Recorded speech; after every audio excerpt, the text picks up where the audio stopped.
Hey guys, so the school gave me a computer here.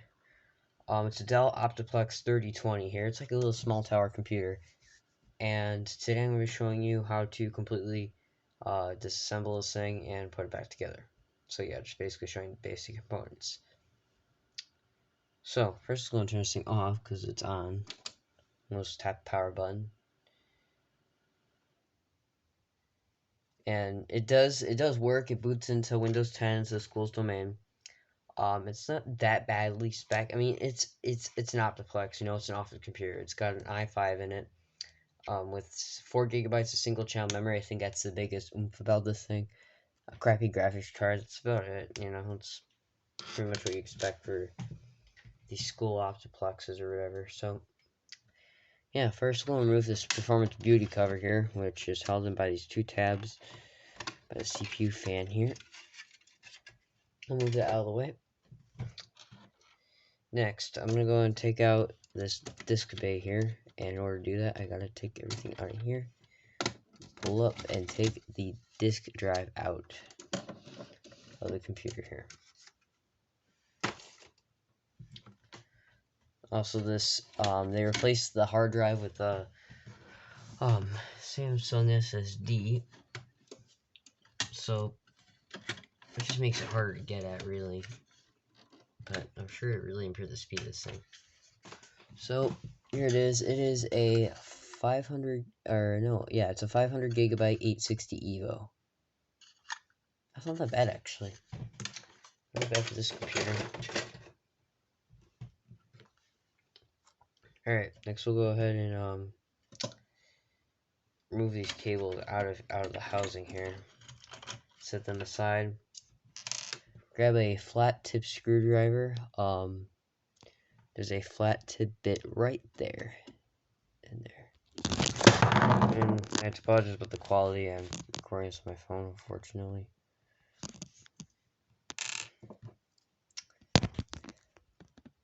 Alright, there you go.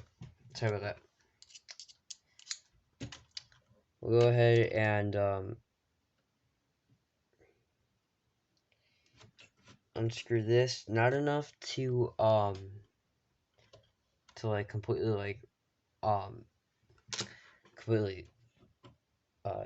unleash the screw out of here. Just enough so you slide that open and open it and slide out. And that's your drive bay right there. Next, what you want to do is remove your RAM, which usually I just remove these SATA ports because they kind of get in the way and they're kind of annoying. Not a big deal. I'm just going to unplug it really quick too. I forgot to do that. It's kind of important. This light always still stays on for a little while. Alright. RAM stick.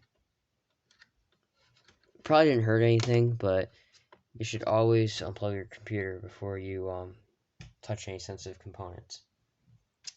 And then you got 4 gigabytes of single channel RAM here, which is kind of quite a bit of bad memory. Single channel. I think they could at least put 4 gigs of dual channel memory in here to make it 8. I think 4 is a bit low for this machine.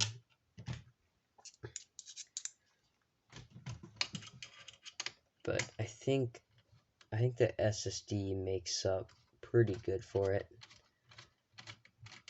We'll go and remove the CPU heatsink and fan combo here. That spring-loaded screw starting to sound a little bit not happy.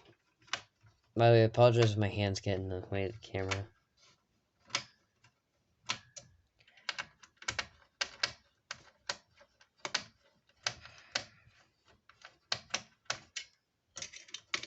And this one right here.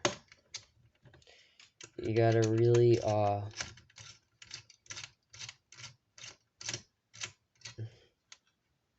see, what do we have left here? This one needs to be screwed out more. Maybe a tad bit more on this one. No, that one got screwed out all the way. This one. So, really? I thought she just went all the way up. There you go. We're going to disconnect the CPU fan cable here. Alright. And this would be your CPU right here. It's an i5 for sure. Here it is, even though the stupid thermal paste is covering the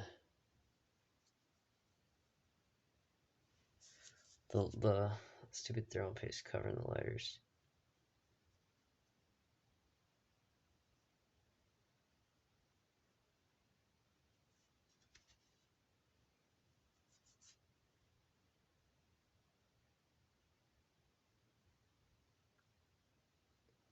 Intel. Okay, here we go. That's what it says. Intel Core. Yeah. I can't tell what actual generation this processor is unless I load up Windows here, but I can't because well, yeah, the school's got a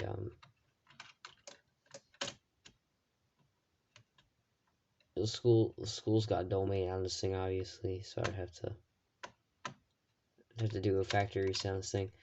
This is retired from the school, but other students are going to be taking this apart, so you might as well make it factory for them, or the school for them, closest. Even though I don't think any other students are plugging these computers in, but still. We're going to just put our CPU cooler back on so I don't forget to do that, because I already forgot to do that once. I get sidetracked when I'm talking to the camera.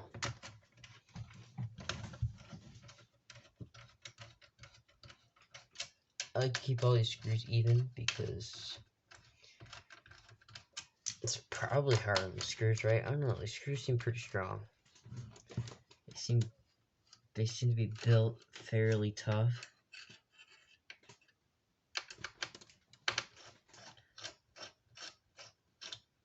This screw, oh, I don't like that screw.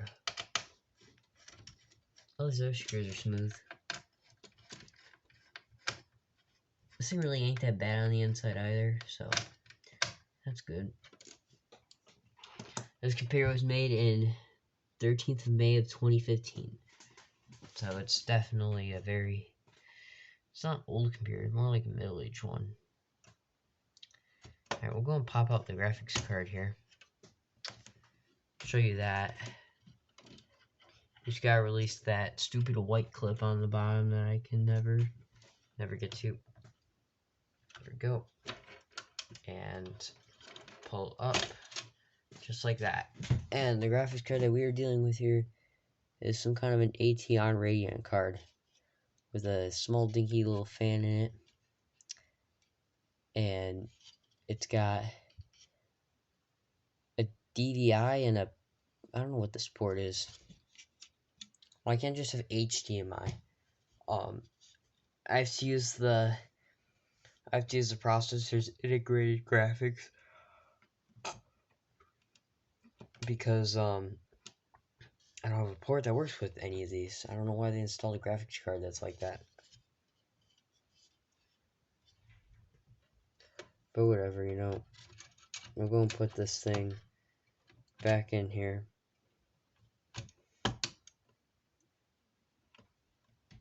Emma? What are you doing? I need to get in there. No, I need to get in there. I need to get in there. I need to get in there. I need to finish putting this together and I'll be in there.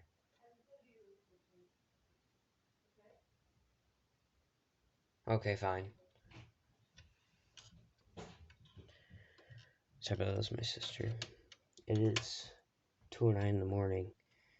And I'm disassembling a computer. Did I snap it in? Yeah, I did. Alright, here we go. Hurry up.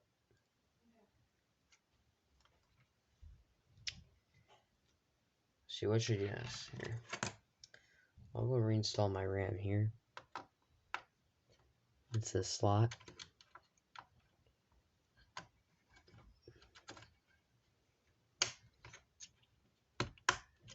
It should flow in nice and easily, just like that. I'll go ahead and reconnect my cables here. So this is mother MB on it, right? Does the MB? Yeah, it does. And motherboard. Sure, these can be plugged into the motherboard. And we're also going to plug in our CPU fan as well to give that power. Right. I'm going to move the excess cables kind of out of the way. Now this drive bay, which it fits into 2 of these tabs, and then it slots down right into place. Lock it, and switch it to the flat tip screwdriver and tighten it up. There you go. Now it'll be time for the drives to be installed here. So we got the Samsung 500 gigabyte SSD here, and actually usually I route the cables inside this to go and fit the SSD. I think that actually worked better, even though it was a pain to get out. Makes it easier to plug in. So yeah, it's just better. Go and plug that in and set that right in there. And also we're gonna plop the DVD or the disk drive in there too. Snap into place.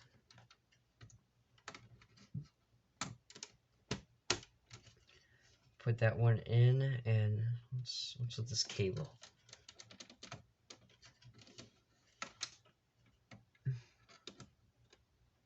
Yeah, I'm not a big fan of the way they did this here, because I'm working with barely any slack for this other cable here.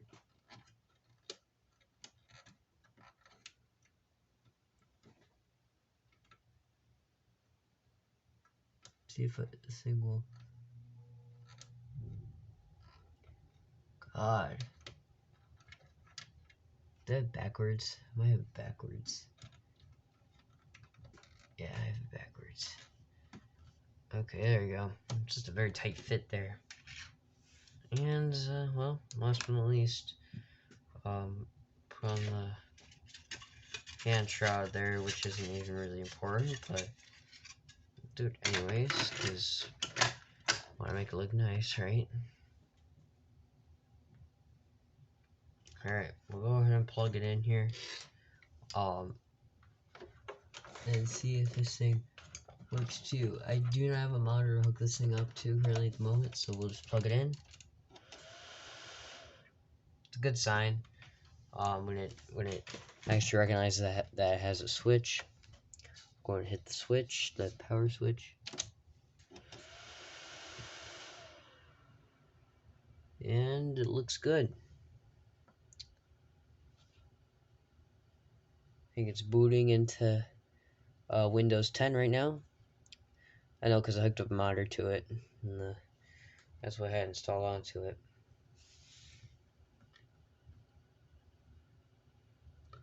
One theory that you can do is to prove that without hitting the power button, just tap the power button once and it should just shut off.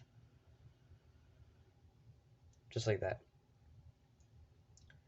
So that is how we disassemble the Dell Optiplex 3020 here. I'm just going to put the back cover on here. And screw back in those stupid thumb screws. Somebody mangled the case anyway, so it's not even, doesn't fit properly. At least this one doesn't, which is kind of annoying. Alright. Here we go. That was a successful repair done on the Optiplex 320. Hope you enjoyed this video. For more computer videos, please subscribe. There will be school bus videos on this channel too. And yeah, hope you enjoy. Peace out, guys.